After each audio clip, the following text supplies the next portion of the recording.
मी व्ही.एस. प्रकरण 7. अखिल भारतीय लोकमान्य टिळक प्रदर्शन. गोंधळेकर प्रतिष्ठानबरोबरच मी अखिल भारतीय लोकमान्य टिळक प्रदर्शन व बॅरिस्टर व्ही ओक कला प्रदर्शनाचंही काम पाहिलं. जवळजवळ 20 वर्ष मी निमंत्रक म्हणून काम केलं. प्रथम हे प्रदर्शन बॅरिस्टर व्ही ओक यांच्या नावे महाराष्ट्रापुरतं मर्यादित होतं. महाराष्ट्रातील चित्रकार त्यात भाग घेऊ शकत असत. नंतर महाराष्ट्र व गोवा असा त्याचा विस्तार झाला. या प्रदर्शनाच्या निमित्तानं माझी माननीय जयंतराव टिळक यांच्याशी प्रथम ओळख झाली. चित्रकार श्री मुरली लाहोटी व मला हे प्रदर्शन अखिल भारतीय स्तरावर व्हावं असं नेहमी वाटे. यासाठी जयंतरावांना हा विचार सांगण्याचा आम्ही निर्णय घेतला. एके दिवशी प्रदर्शनाच्या निमित्ताने आम्ही त्यांना भेटावयास गेलो. प्रदर्शनाबद्दल सर्व चर्चा झाल्यावर आम्ही त्यांच्यापुढे अखिल भारतीय स्तरावरच्या प्रदर्शनाचा प्रस्ताव मांडला. तेव्हा त्यांनी त्यासाठी काय काय करावं लागेल असं विचारलं. त्यावर सविस्तर चर्चा होऊन त्यांनी या प्रदर्शनास ताबडतोब मान्यता दिली व अखिल भारतीय लोकमान्य टिळक व बॅरिस्टर व्ही ओक प्रदर्शन असं नाव ठेवण्यात आलं. तेव्हापासून हे प्रदर्शन उत्तम रीतीने सुरू आहे.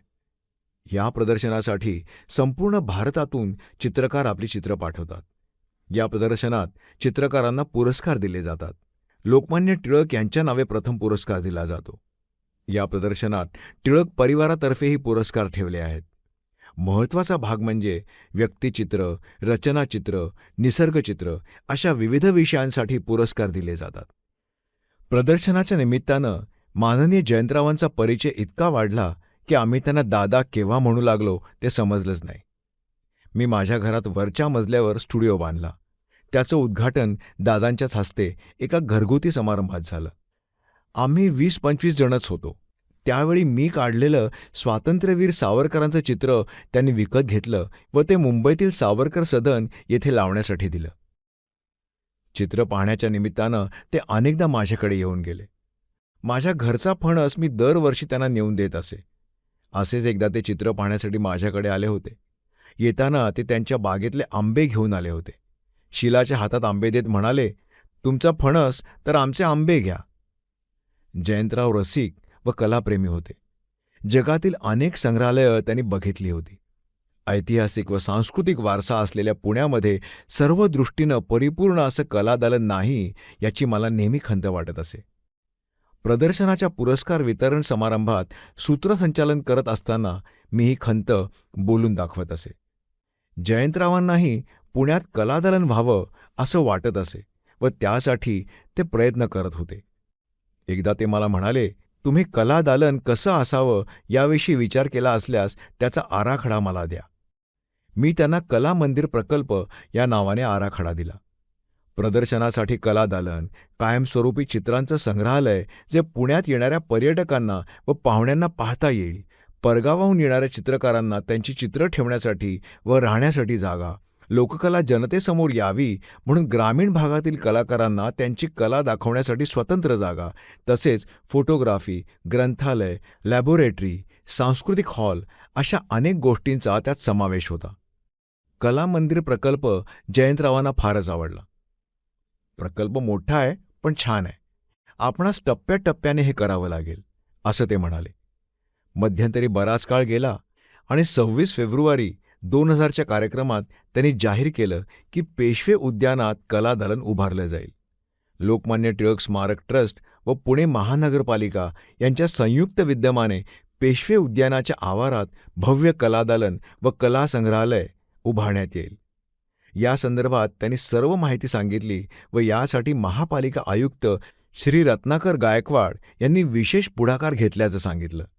हे ऐकून आम्हा सर्व कलाकारांना अतिशय आनंद झाला व टाळ्यांच्या कडकडाटात आम्ही आमची प्रतिक्रिया दिली. समारंभानंतर जयंतराव म्हणाले की कुलकर्णी आता कामाला लागा.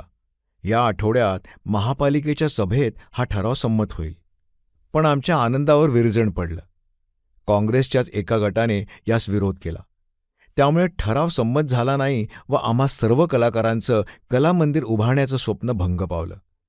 हा ठराव पास झाला असता तर भव्य असं कलामंदिर पुण्यात उभारलं गेलं असतं आणि त्यामुळे पुण्याच्या वैभवात भर पडली असती. पण ते झालं नाही हे खरं. जयंतराव अनेक संस्थांचे अध्यक्ष होते. नवीन काही वैशिष्ट्यपूर्ण पाहिलं की ते अंमलात आणत असत. त्यापैकीच एक म्हणजे पुण्यातील विविध क्षेत्रातील नामवंतांच्या घरावर नीलफलक लावणे. जयंतराव सर्व बाबतीत मोठे होते, पण आम्हाला तसे कधी वाटलं नाही. साधेपणा, निगर्वीपणा, मोकळेपणानं बोलणं व समयोचित कोटी करून हसवणं ही त्यांची स्वभाव वैशिष्ट्ये होती. त्यांनी माझ्याकडून अनेक पोर्ट्रेट्स करून घेतली. टिळक स्मारक ट्रस्टच्या सर्व ट्रस्टींची पोर्ट्रेट्स, तसेच बॅरिस्टर व्ही व्ही ओक यांचं पोर्ट्रेट व वसंत व्याख्यानमालेसाठी न्यायमूर्ती रानडे, लोकमान्य टिळक व शिवाजी महाराज यांची पोर्ट्रेट्स मी केली. सत्तांतर हे माझं चित्र पाहण्यासाठी ते माझ्याकडे आले. चित्र पाहून ते खूपच प्रभावित झाले.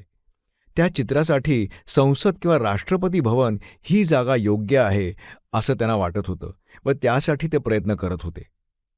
टिळक स्मारकाला अनेक मान्यवर भेट देत असत. जयंतराव विधानसभेचे अध्यक्ष असल्यामुळे अनेक राजकीय नेते टिळक स्मारक मंदिराला भेट देण्यासाठी किंवा कार्यक्रमाच्या निमित्तानं येत असत. अशावेळी ते मला म्हणत, "कुलकर्णी, तुम्ही तुमचं चित्र इथे लावा म्हणजे मला ते सर्वांना दाखवता येईल."